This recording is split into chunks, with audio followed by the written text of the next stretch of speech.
Fellow train simmers, hello, and good day to you. This is a day of rejoice, as train sim developer Smokebox, aka Magic Mike, has released the 3900 class, which we see here before us. The Challenger, as it's affectionately named. Now, Mike is no newcomer to train sim. He has released an absolute ton of stock, starting back with the AT&N Connie in 2013. He released the AT&N Connie in 2013, and that thing, even to this day, still holds up very, very well in the game. And then his last release prior to this, of course, the younger brother to what we see here, big man, big boy, large dude. So he just released that, and now this, and everything he has ever released is fantastic. I've got just about every one. He's got the 1800 stuff, Promontory Summit, which the route itself is incredible. This guy is amazing as far as train sim third-party development, and like his stuff is must-have. I'm not. I know it's gonna sound sacrilege. I'm not that big into Steam. Really? I know, I can't believe the words just came out of my mouth as well, but when it comes to this stuff, you got to. So anyway, a tiny little bit about it. This is, of course, the 3900 class heavy Challenger, because there were other Challengers. This was the heavier variant. It's $24.99, so that's no different than any of the other super duper awesome stuff on the Steam store, like Searchlight's AC44. And I think the Challenger, I think the big boy was $24.99 as well. So I already know I've got every penny worth, and I haven't even touched these things. I've placed them down in a few instances, but I already know that it's worth the money because historically, it's great stuff. He's got a fantastic track record. But anyway, this is the 4664 arrangement. It's going to include the Union Pacific and DNRGW variations, which you'll see here. So I've got clean on the right, and of course we'll take a look at these after I'm done with my spiel as usual, just to kind of get everybody up to date, just in case, everyone's not totally aware. We got the clean variant on the right, which is what you're going to get. We've got the dirty weathered variant right there on second from right. Over here we've got the Rio Grande Big River. And then over here we've got as delivered with the silver striping. So this is what it would have been delivered as from Alco. Because yes, these are Alco as well, Alco built. So you're going to get 4 variants. Now, I personally was following Mike's post very closely, and I know that he was working on a Clinchfield Railroad variant as well, which Clinchfield got Rio Grande's Challengers when they got done with them, so that's where those came from. And I know he was working on that, but that didn't get thrown into this pack, so I'm assuming that'll be if you guys remember, like the FEF3 pack and how we got the Overland afterwards, it'll probably be something like that, I would imagine, which I'm totally cool with. That's fine. It would have been nice to be in this, but whatever, I'll get it when it gets here. Absolutely. And fear not, these things are very technical and heavy, and I'm a total idiot. I'm a total idiot regardless, but I'm a total idiot when it involves operating steam engines in train sim. But fear not. There are advanced and simple controls, and a flick of a key press, and the train will operate itself. It will do everything. This has got some of the most advanced AI scripting in the world. It literally does, though, most likely. So you don't even have to really know what you're doing, because I sure as hell do not. That, and there are different variations as well. Like his other stock, he includes high def and standard def. So if you've got a slightly older PC, or you're using mom's laptop, throw down the SD, the standard def variants, and you're good to go. You should be fine. I've got the HD variants right here, sitting here right now on Sherman Hill. Let's just pop my frame counter. I'm getting 30 frames per second with 4 Smokebox Challengers, high def, 30 FPS. Just take that how you will.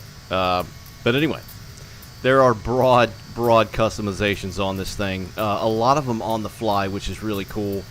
You can adjust the ears, the elephant ears, the pilot door opening and closing with the, the front, the coupler. You can spin that around. Clamshell open and close, class lights. It's got realistic braking, firing, water, and sound, obviously. Sand as well. It's got a 72-page manual, 4 skins, HD and SD models for performance. It's going to include some reefers and a caboose, which we'll take a look at in a minute. You're going to get 3 scenarios on Wasatch Grade, which is available separately, which is a route you'll need to purchase separately if you don't have it to use said scenarios, and it is also quick drive compatible. And there's also almost 100 working controls, gauges, and animations. This thing is so Chad. Very, very Chad. We'll take a look at the clean variant first and foremost. Very loud.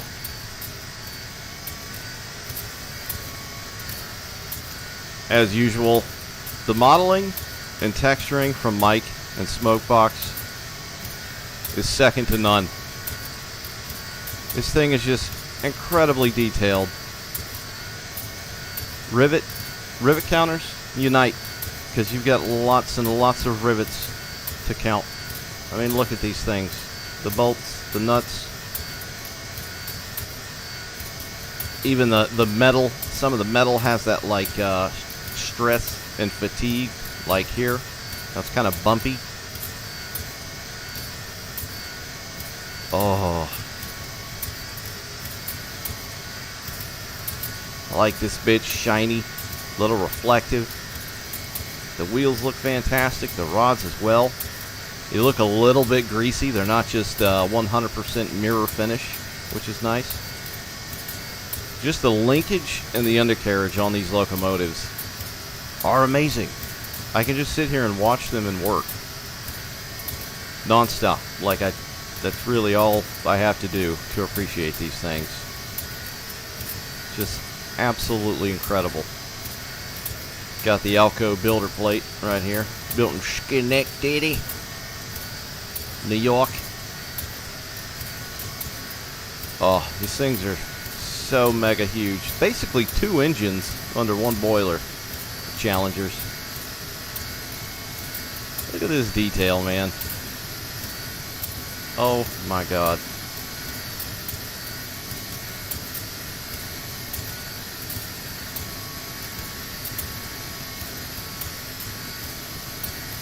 Brake piston there.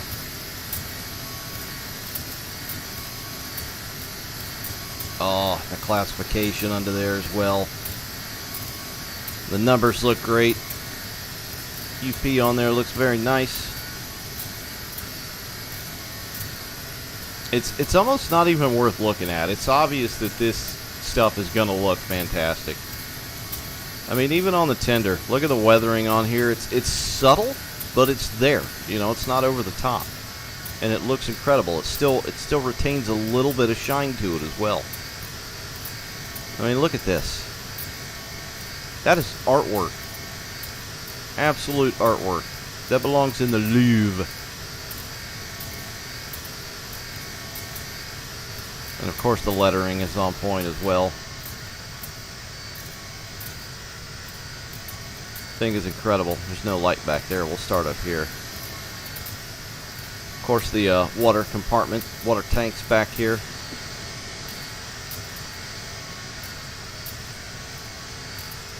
Believe you can open all these flaps as well for the water. The coal. Nice looking coal texture. Got the crew vent in the cab.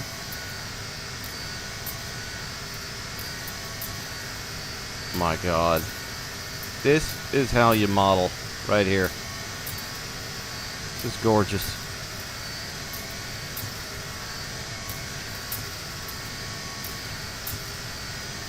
Just stunning. Absolutely stunning. Look at these stacks, man. You could hide a body in there. Not that you would need to, but oh my God. And then the articulating body, or the chassis, of course, to go around bends, which is very neat with these and the big boy as well.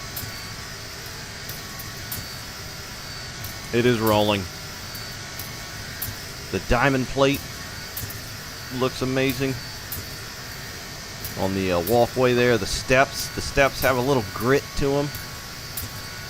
Oh, that's what I'm talking about. Little tiny details in these number plates. The hinges. Oh, God. That's just absolutely shocking that this can be done in Train Sim.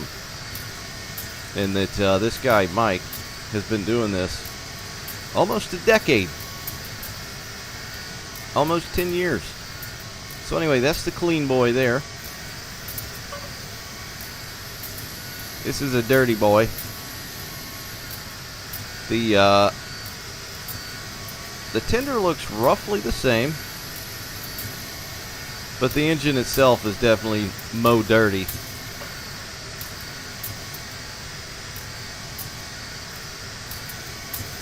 Yeah, on the front, definitely a lot more dirty. Less shine. Oh, look at this. The striations, the streaking down here. My God. Incredible. Rio Grande. This is probably my number one thing I was looking forward to for this pack. Because, you know, Union Pacific is Union Pacific. So it's nice to have something different, you know. They were essentially the same. I think the DNRGW did a few variations when they got theirs. I know they eventually messed with the smokestacks. I think they added like an extra sandbox for the front because they used the heck out of some sand. They'd use up like a beach sanding some of these things, and a few other things as well. 1943. God, just this little area right here, the detail. Like I honestly don't need to look at this stuff. It's clear. This pack is impeccable, and then it would have been impeccable without even having to purchase it. Honestly, this stuff is just incredible. This is the as delivered. Got the silver stripes, so you can see it against the foot plate, the walkway up here, and then the wheels as well. So that's your main difference.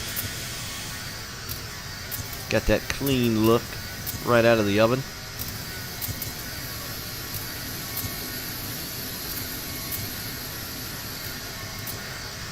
Just incredible. All right. So we went over what you're going to get, what to expect, and let's go actually fire one of these son of a guns up and head on down the track. All right, welcome to Evanston. We are on the Wasatch grade. I believe it's called Union Pacific Wasatch grade on the Steam store. This is the route that you will need to take advantage of the scenarios that were crafted for this add-on. And this route itself is becoming more and more of a necessity, being that we've got some nice F7 mods out there and sounds, and then of course you know, the big boy, which was released, and then of course now the Challenger, because this was their stomping grounds. This was it for these locos. This region is why these things were built. Just to kind of lay that out there, just in case that's not known to some of you. But anyway, this is the rolling stock you're going to get with the pack, and it looks very nice as usual. We'll start with a caboose down here. Nice looking caboose. Looks about on par with the stuff that came with Wasatch. The trucks look very good, nice and old, rusted down there. Very nice. The lettering looks good, nice and spicy, very sharpish. Got that nice rubber brake hose there. The fitting.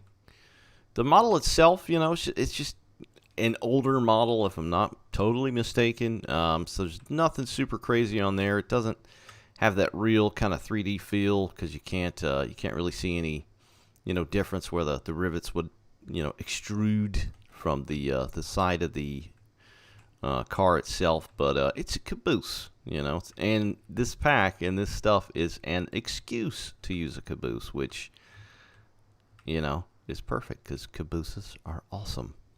So yeah, you're going to get that caboose with it here. Here's one of the reefer cars, OG reefer cars before the advent of mechanicalisms.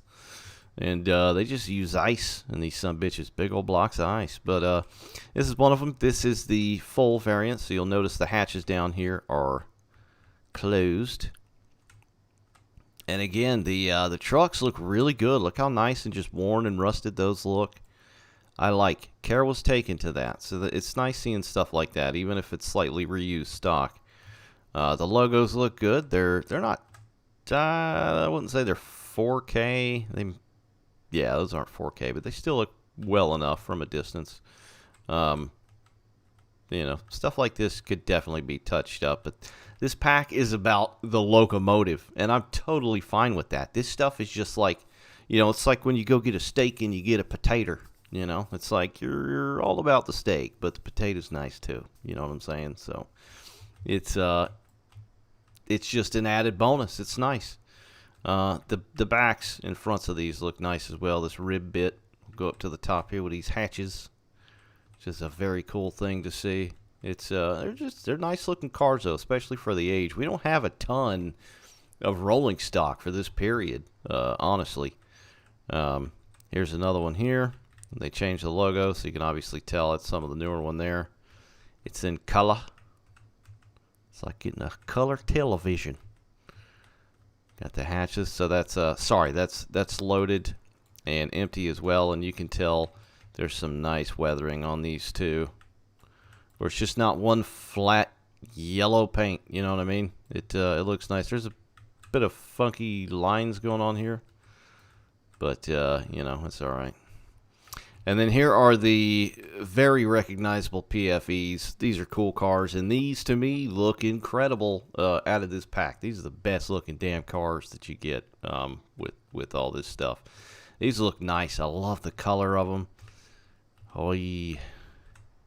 The door looks nice. Of course, the lettering and the numbering and all that good stuff. Logos look good.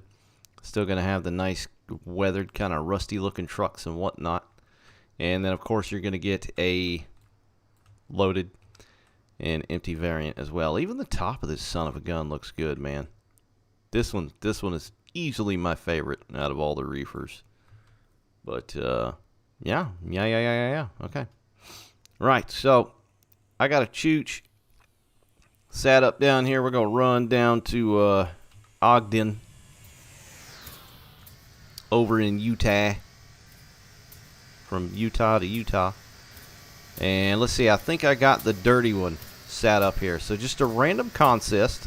So think of it like a quick drive, except it's a free roam, so it's not anything like a quick drive at all. So I don't know why I said that. But anyway, tiny little bit about these things before we get right into it. The Challenger was essentially an articulated 4.664 wheel arranged steam locomotive built by none other than Alco from 1936 to 1944. They were operated by UP, of course, until the late 1950s. These son of a guns were still putting in work while the diesels, golden age of diesel was happening.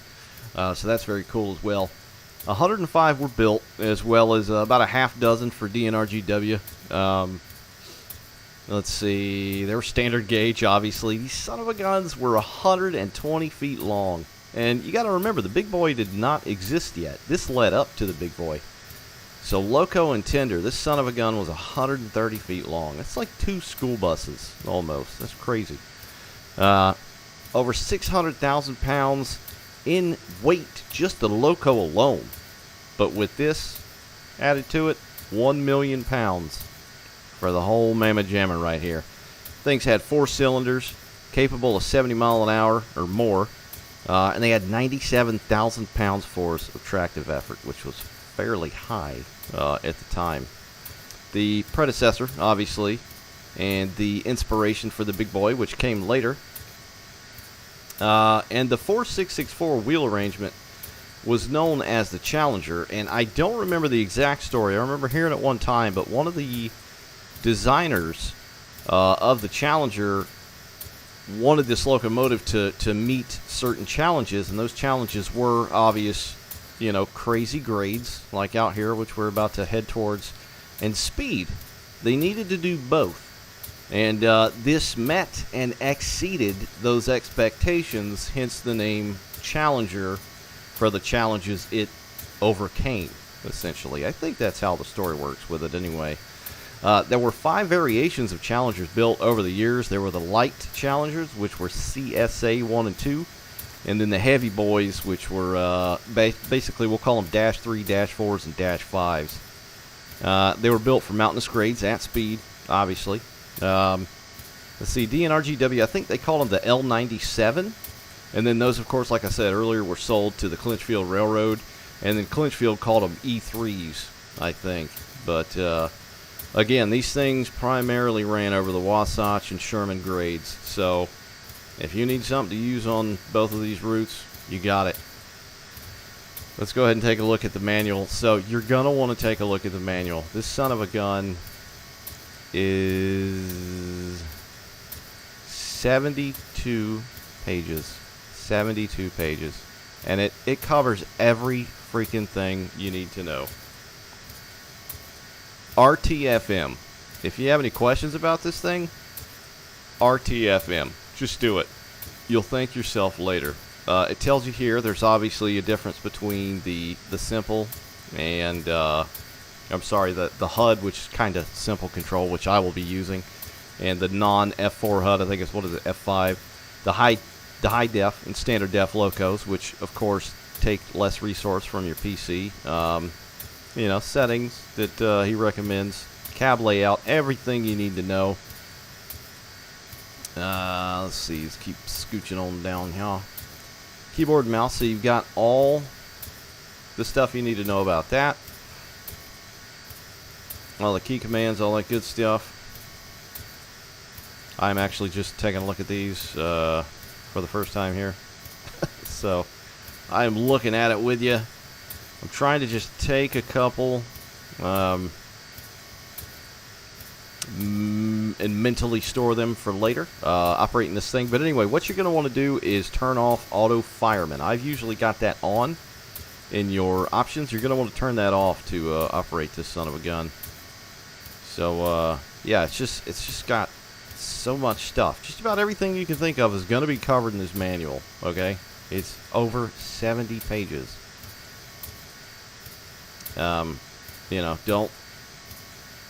Don't message Dovetail Games. Don't message your mom.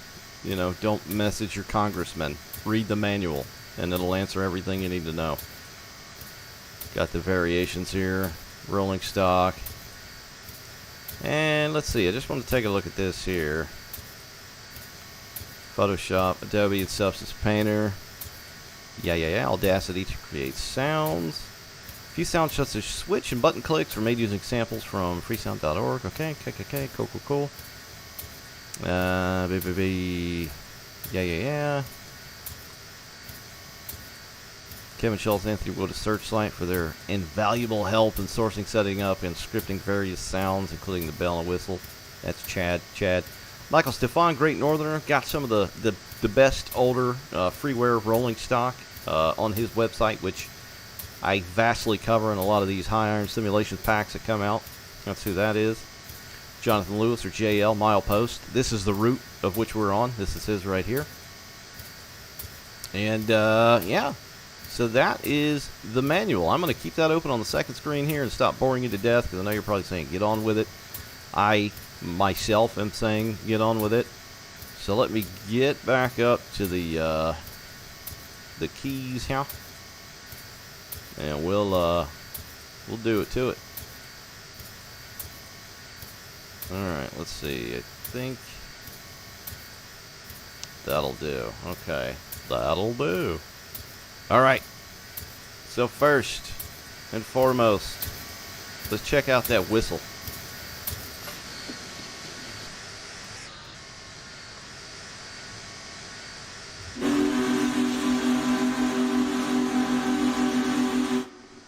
Oh, that sounds so mean. I love it. God, you knew when this son of a gun was coming. And it's quillable. So as with a lot of smoke boxes, other rolling stock, if you hold the enter key and then spacebar, and then let go of the enter key while holding the spacebar,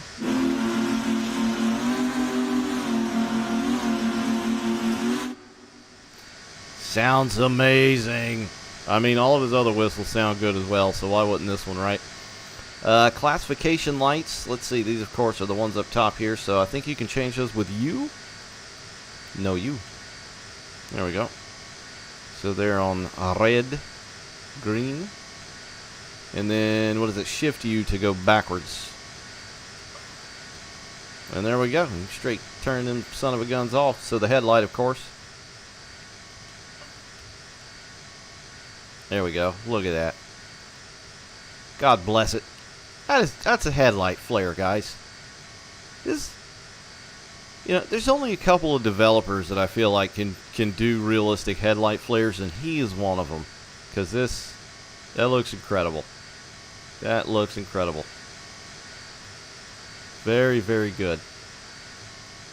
I think there's more. Let's see. There's a different... Yes, that's low there, I think. So let's see. Bright, dim. Yeah, so bright and dim. Okay. I'll just turn that back off. And then there's also a nice shadow casting option. So Control-Shift-S toggles shadow casting. Now, as a lot of us know, shadows can kill frames. So I'm going to turn the headlight back on. Make sure it's on here. There we go. Tis on. And then hit Control-Shift-S.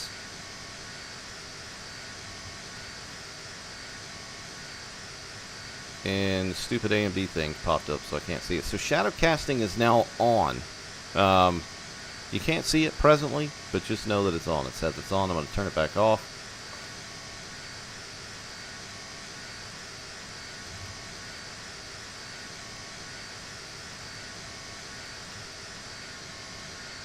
Okay, so now it's off. There we go. Cab lights. Cab lights is the minus key.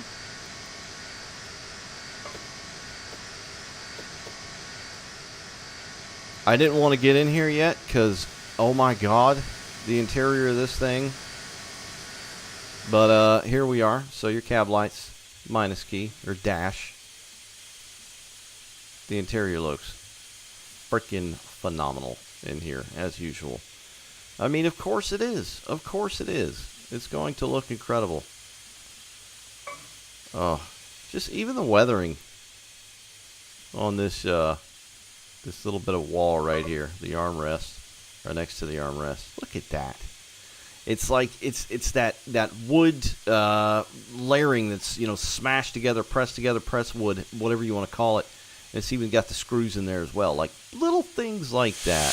Oh my God! Holy hell! I'm sorry about that. That hurt my ears. The thing about steam engines, one of the things I'm not fond of. Anyway, what else? We got gauge lights, so that's the equal key.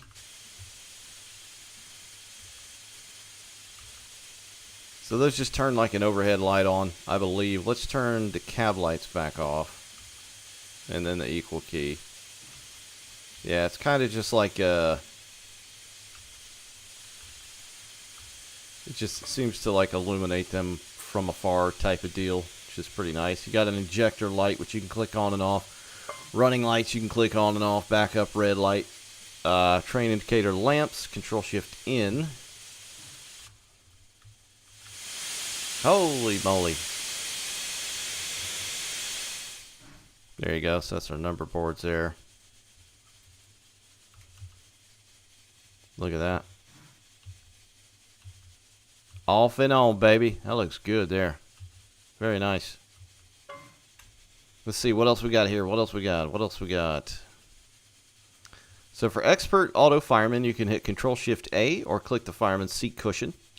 Let's see. Trying to find some other... You can change the number of the locomotives on the fly. So this is in the manual as well. I'm all looking at the manual. I don't preemptively know this stuff. So let's see. Shift 5, cycle upwards. Dude, look at that. That's awesome. It's so cool seeing stuff like this in Train Sim that you can just do as you're playing. How cool is that? And then Control 5 will go back down. That's incredible there. Okay. Tactile detents. So let's see. That's Control Shift 3. By default, the model simulates the tactile feel of the automatic train brake quadrant detents by preventing the handle from being moved past the next adjacent detent until the handle is released. So that's like advanced braking type things, if I'm not mistaken. Then you've got the track condition, which changes if you want it to be slippery, dry. You know, it's adhesion. That's what adhesion means. So Shift 3 can change that. Yeah, those safety valves are loud. So Shift 3, you can see up here, condition, snow, worsen, improve. So we'll keep going. See if it gets any worse. Condition, wet leaves. So that's the worst it can go. So Control 3 will go back down. And it's currently on dry. So it's the easiest, plebiest version of all, which is what I am, so that's perfect. You can get a performance report as you're running. So to do that, you're going to hit Control Shift R. And it'll pop up, tell you everything you need to know about the locomotive and how you're running it currently. Time of day, duration you've been playing, max speed achieved, 0.5 mile an hour. Your coal stoking rate, consist. Let's see, what do we got here? 4,192 tons, 2,700 feet, 0.5 mile long. Very nice as well. Okay. Let's see. And then you've got all kinds of different cab views. So this is your standard one. I'm going to just hit the right arrow key. So it's like head out. Head out a little bit more. Back. Back center. Ah! Thank God that doesn't last longer than that. Down at the firebox there. So yeah, that's cool. Lots and lots of different views as well, which is nice. What else do we have here?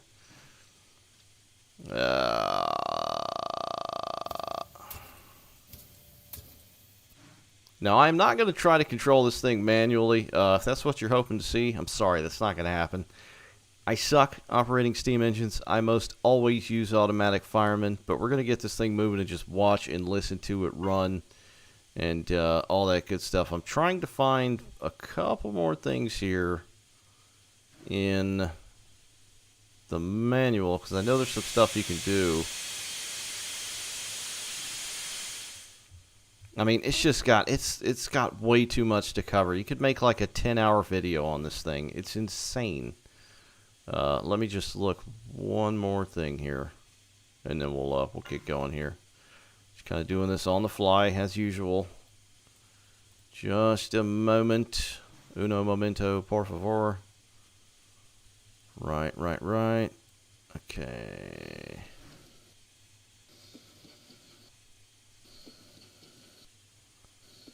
I know you can, trying to figure out how to like move the ears and stuff like that.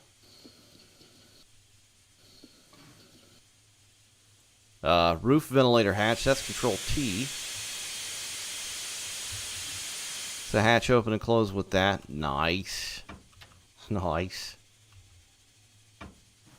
Cab doors, shift home.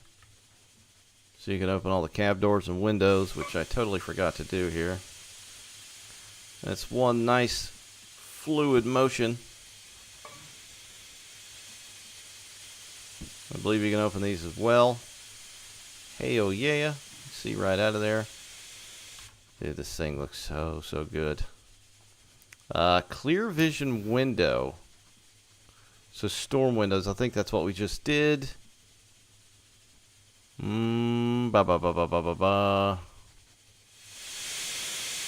Alright, let's get going. So there's this thing called the Expert Automatic Engineer, and all you have to do is hit the E key. Bam. See it up here, AI crew enabled. brakes, brake alerts off, and she'll start working.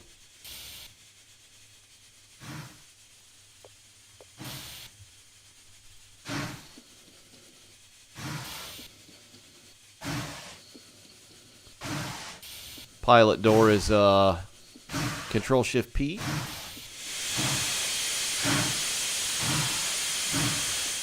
Nice clean look there. Just want to hear this son of a gun chuff for a minute though.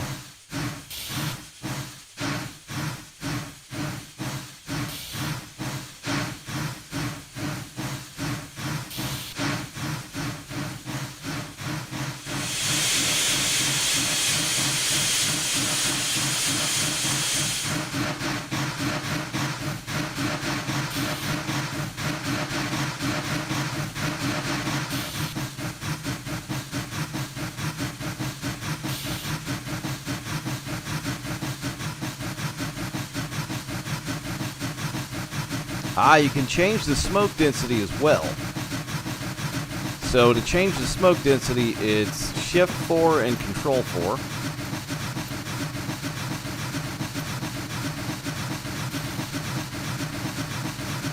So I am, of course, going to turn it all the way up. Dense. There we go. Like my noggin.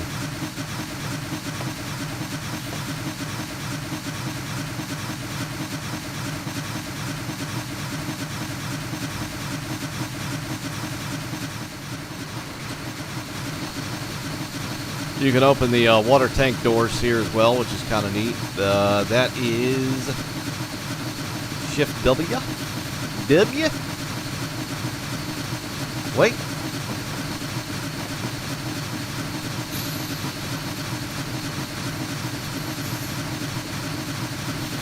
Huh. You might not be able to do it in motion. It's not working for some reason. Oh, and there's a whistle selector. Very cool. Very cool. Being able to change whistle or horn sounds on the fly, major epicness. So it says in the manual, the default whistle sound can be swapped on the fly for an alternate set of sounds stored within your file somewhere. Let's see. So it's Control Shift Spacebar. So now it's selected to whistle 2.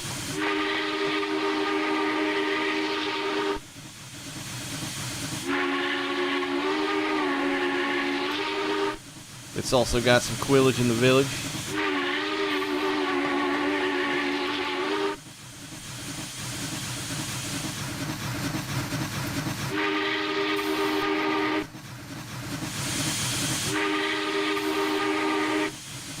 Now, I don't know much about whistles with these things. I don't know much about whistles with steam engines, period. But that sounds to me maybe like it was like that from the factory. From Alco, possibly. I don't think it sounds as good as the other one, so we'll go back. So it's Shift, Control, Space. So it's back on whistle 1. And that just sounds thick. Gorgeous.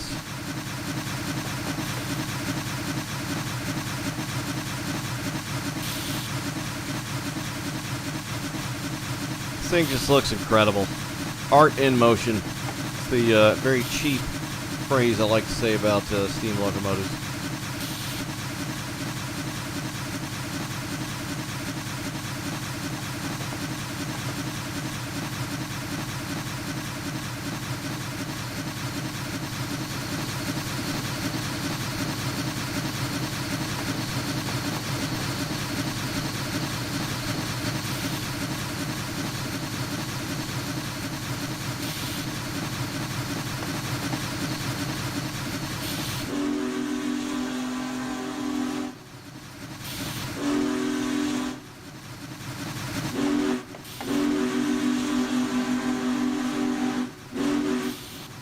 Ah, and the bell as well.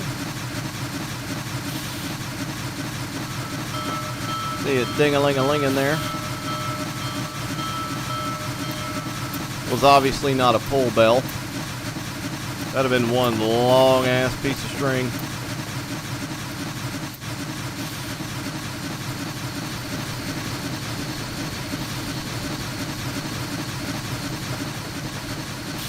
Go inside here, just keep an eye on stuff for a minute. I love how the whistle handle swings like that. That's pretty neat.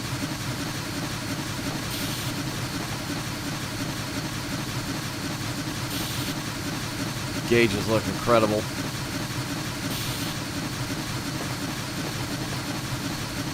There's just so many valves in here. If I touch one of them, it's over.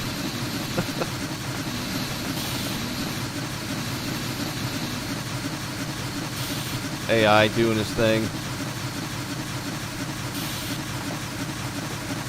Stoking the fire.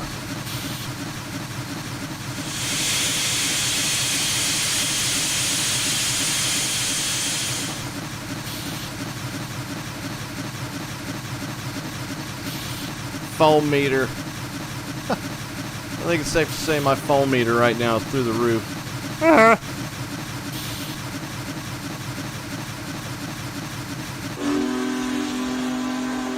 Oh, and the whistle interior-wise.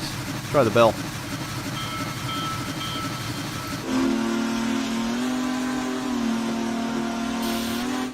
Alright, we'll change it and listen to it.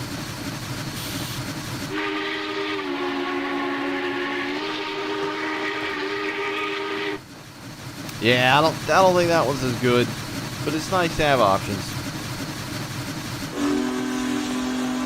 That one is just like, that's a legit noise right there. My God, that sounds incredible.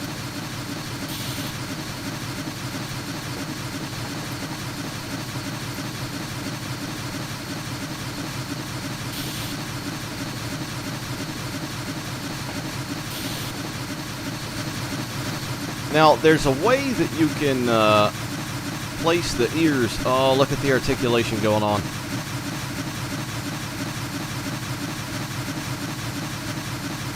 Well, it was. There's a way that you can place the smoke deflectors, or the ears on the side. I can't figure out how to do that just browsing over the manual. I do know that Mike Smokebox made a couple of videos to help with some things like that, so I will link those down below as well. And hopefully if you need to figure out how to do that, that'll be helpful. I'm going to have to look at that.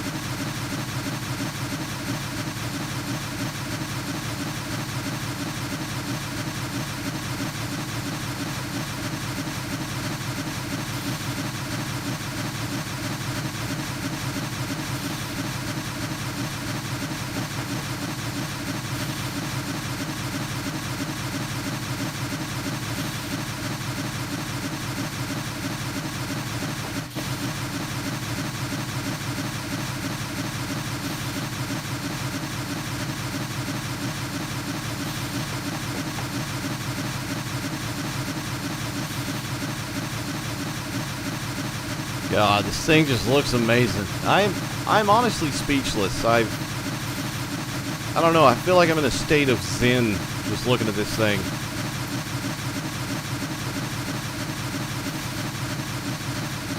Like this is worth every bit of money that's charged for this pack. I wish I could say the same about some other developers as of late. But this is incredible, and you know, I don't know what to say that's not blatantly obvious. You know, I don't know that anything has been upped from, say, like the Challenger, sorry, the Big Boy or the FEF, but if it ain't broke, don't fix it. You know what I mean? Those were epic. If you're building by the same standards, keep on it. Get with it, you know? And that's clear as day in this case.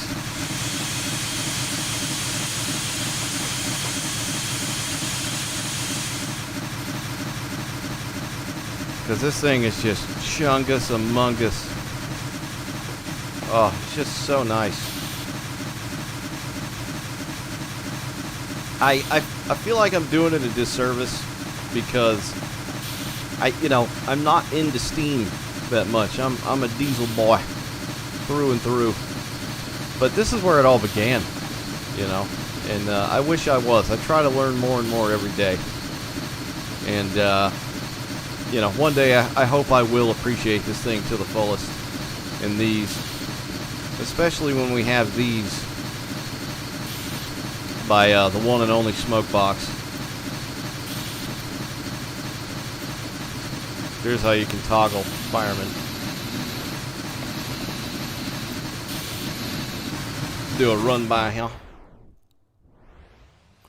Man, steam engines are loud. When you get away from it for a minute, it's, you know, you almost feel like deaf for a second. I feel like I've been screaming.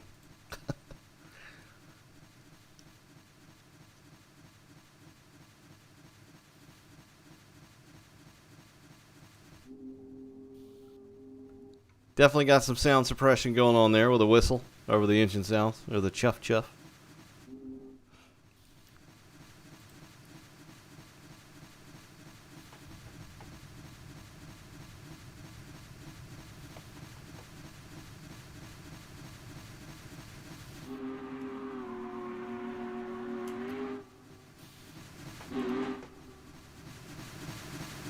God, just look at that thing, man. Iconic. Freaking iconic. Woo!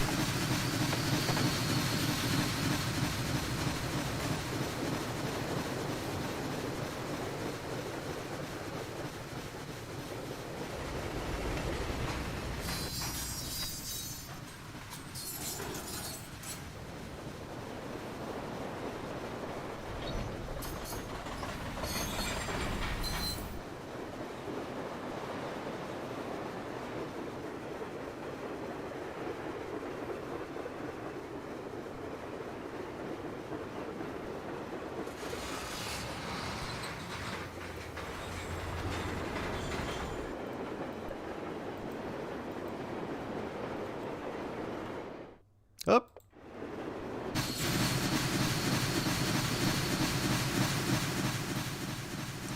Yeah, I'm just, for once, I really am at a loss for words here. The thing is incredible. It's like looking at the real thing. It's like listening to the real thing. You know, it's like nothing needs to be said, honestly. This thing is immaculate. It's badass. All of Smokebox's wares are badass. This is another citizen of Smokebox's badassadom, or badassery. And it's just, it's epic. You know, if you're into Steam, absolutely get this thing. Even if you're not, like me, you know, fully invested into Steam engines, get it anyway. You know, because this is one of the special ones, you know. This is an absolute pearl. This isn't a dog pile. This is one of the good ones. And, it, you know, lately it seems like stuff like this is fewer and far between, if you catch my drift. But this thing is just epic. Absolutely epic. And the big boy's cool and all, but it's something about it. I don't know. I've always kind of valued the Challenger more than the big boy. It was first. It led up to the Challenger, obviously. But I don't know if it's because it's, I don't want to say more normal, because that doesn't sound right. But, you know, I don't know. The big boy's cool as hell because it's big. But I've always kind of just enjoyed the Challenger a little tiny bit more. And, yeah, I wish I could fire this thing legit. Hopefully I'll figure out how to one day, but that's a good thing about it. Like, if you're like me and not super duper into Steam Engine or know how to control them within Train Sim, you're fine. You're absolutely fine. Dumping coal on it there. Nice. But that's it, guys. Smokebox's Challenger. It's out. I'll link it below. Go get it. Recommend 1000%. I haven't even scratched the surface. You know, I'm gonna need at least a week to read this manual and fully understand it a little bit more. But yeah, the Challenger's out. This thing's epic. I honestly feel like I don't need to say anything. But yeah, it's very sexy. Anyway, though, guys, that's it.